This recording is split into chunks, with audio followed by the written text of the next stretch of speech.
Okay, first of all, I would like to say Happy Sabbath to all of us. I would like to thank the Lord for this wonderful opportunity that He had given to us, for all His blessings, guidance, and protection that He had given to us, that we can have this opportunity to gather together here to worship and also to fellowship with our fellow believers. For my sermon, the title is God's Loving Person, the Burden of God, from Psalms 23, verse 6. First of all, I would like to start my sermon with a confession.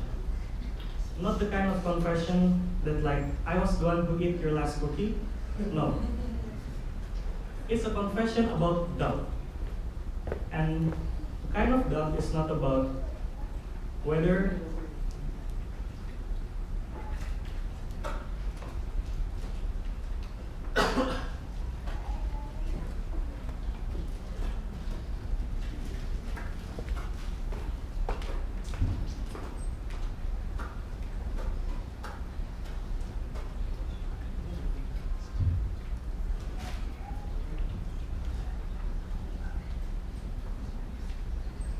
while we wait, as I was saying, the kind of doubt is not whether, like, will I pass this test or will they accept my proposal? No.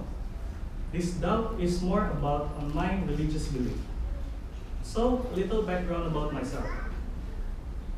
I am a third-generation Adventist. I was born and raised in an Adventist home. My grandparents were a mix of both. They are first generation and also a convert. They are a convert and also a born and raised Adventist. And my parents are born and raised Adventists. So, by saying that, I believe that God is omnipotent, omniscient, and all-knowing, all-powerful, and that Jesus Christ is the Son of God. I also believe that Sabbath, 7 days, and also in the death and resurrection of Jesus, and the doctrines of the Seventh-day Adventist Church. My grandparents, for me, they were pioneers in the Adventist Church. They are church leaders, they are teachers, they are workers. And so, how they raise up their children, my parents' generation, is all with the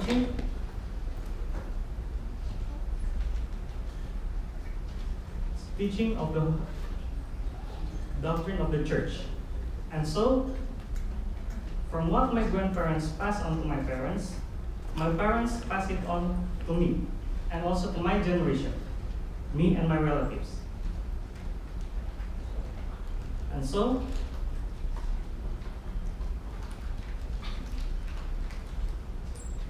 I was saying, I have a very firm belief in the Bible and in the teachings. Not only I was born and raised in an Adventist home, but my community, since childhood, is always a Christian community.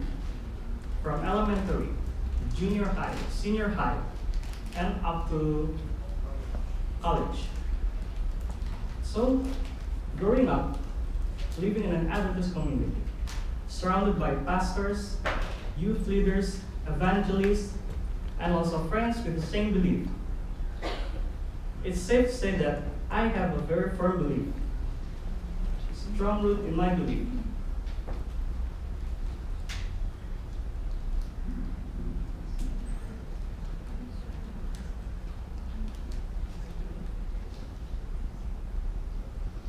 Okay, and so there were no doubts about my belief at that moment. At college, for my bachelor degree, I took nursing. And so, because I have a childhood dream of helping people in the medical field. After the first semester, it feels great. But also, taking medical, it's hard. And so, then came a time when we have to go for a clinical practice. We have a clinical practice in an Adventist hospital. Again, in a Christian community. But the difference is, the majority of the people who is treated there, they are not Adventists. They are from different denominations, different backgrounds, different ethnicity, or even different nationality. So, my experiences during my practicum have made this doubt resurface. During my practicum,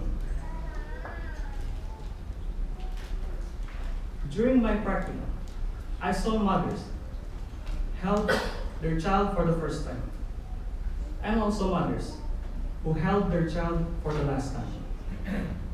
I saw daughters and sons running to greet their parents as they are being discharged from the hospital. And I also see children hugging their parents for the last time as they lay. I see people coming to get the surgery and coming out better. And also I see people who come for surgery and they never left. After seeing this, I began to question, why? Where is God in all this moment? Where is He? Where is He when that mother is holding the lifeless body of her only son? Where is He? Where is He when the little girl is hugging her daddy for the last time? Where is He? Is God there? It makes me wonder, does God even care about these people? Because what I've been taught and what I studied is that God is compassionate, God is loving, God is all caring, God is all powerful, all knowing. But why? This moment, it seems like He is silent.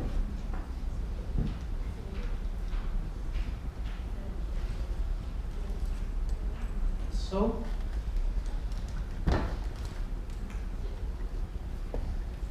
for me, if I, as a third generation Adventist, and with my background, say that I doubt the presence of God, the existence of God, believers might say that it's blasphemy.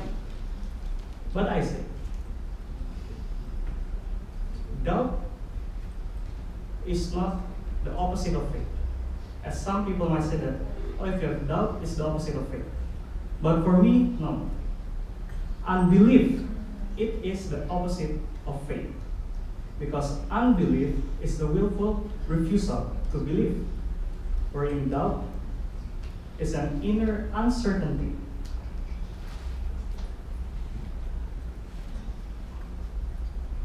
And so, about doubts. Our doubts tend to fall into these three categories. First, there are intellectual doubts. These are the doubts most often raised by those outside the Christian faith, with questions such as, is the Bible the Word of God?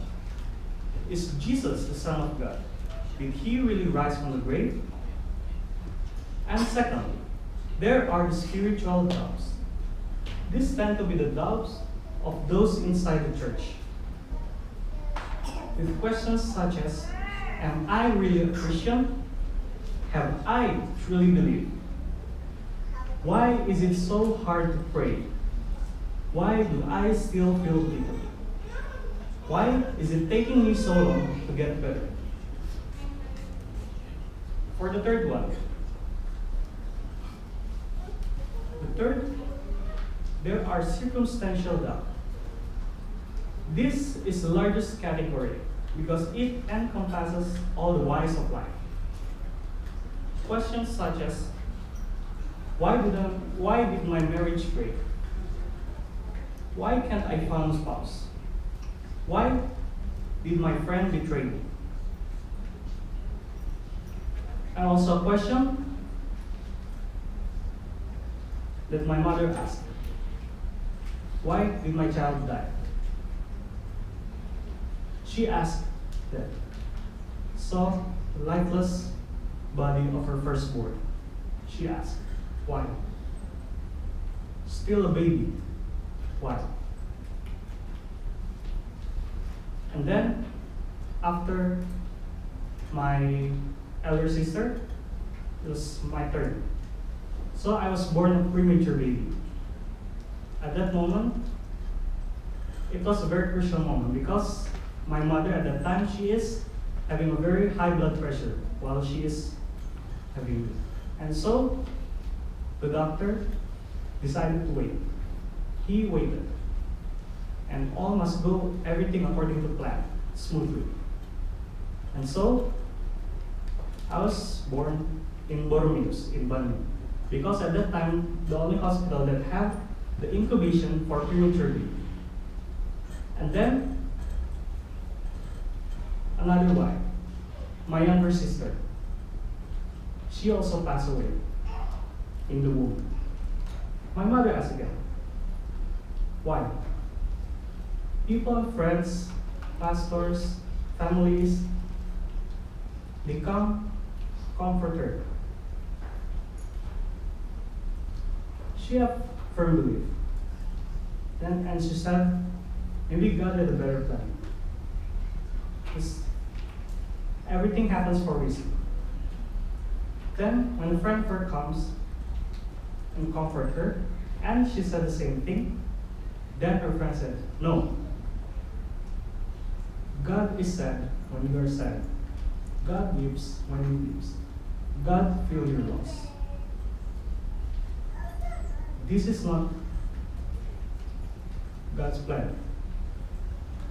It is the effect of sin. This wise. These are the questions we meet in this intersection of biblical faith and the pain of living in a fallen world. These are the toughest doubts of all. We tend to sweep them under the rug, put them in a box, lock them away, and not think about it. And also, when we see other people in the church having the same struggle, we sometimes put them down. But then, if we don't confront these doubts, from these circumstantial doubts, it will lead to spiritual doubts. And then, eventually, to intellectual doubts. Then, the people will all together be leaving the church.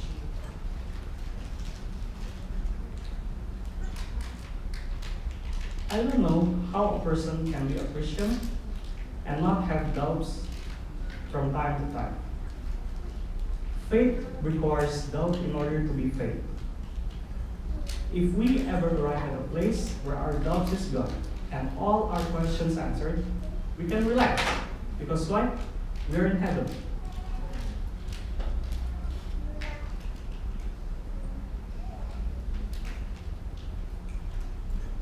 And not a character from the Bible that I want to talk about. Some of us, no, not some, all of us know about him. He is, like we can say, the poster child of doubt. And who he is? He is Thomas, one of Jesus' disciples. We can find the story in John 12. Thomas is one of Jesus' disciples. He has been with him throughout his ministry. And he has seen the miracles that he did and hear the message. But then, as in here, it says, after Jesus' death. And so, the first day of the week, when the doors were shut, where the disciples were assembled for fear religions, Jesus came and stood in the midst, and said unto them, Peace be unto you. And when he had so said, he shewed unto them his hands, his side. Then were disciples glad, and they saw him. But Thomas is not there.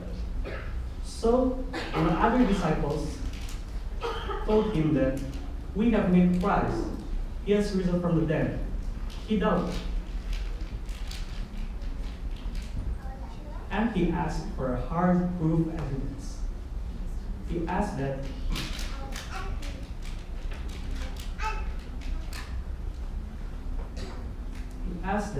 written in John 24:25, in verse 25. But he said unto them, except I shall see in his hands the print of the nails, put my finger into the print of the nails, and thrust my hand into his side, I will not believe. Why did Thomas did not believe? Because he had doubt. He listens to his circumstances in regard to what God says. Jesus said that he will rise again from the grave. But he listened to their circumstances. He saw the soldiers killed Jesus and saw that circumstances overtake him. And so he doubted.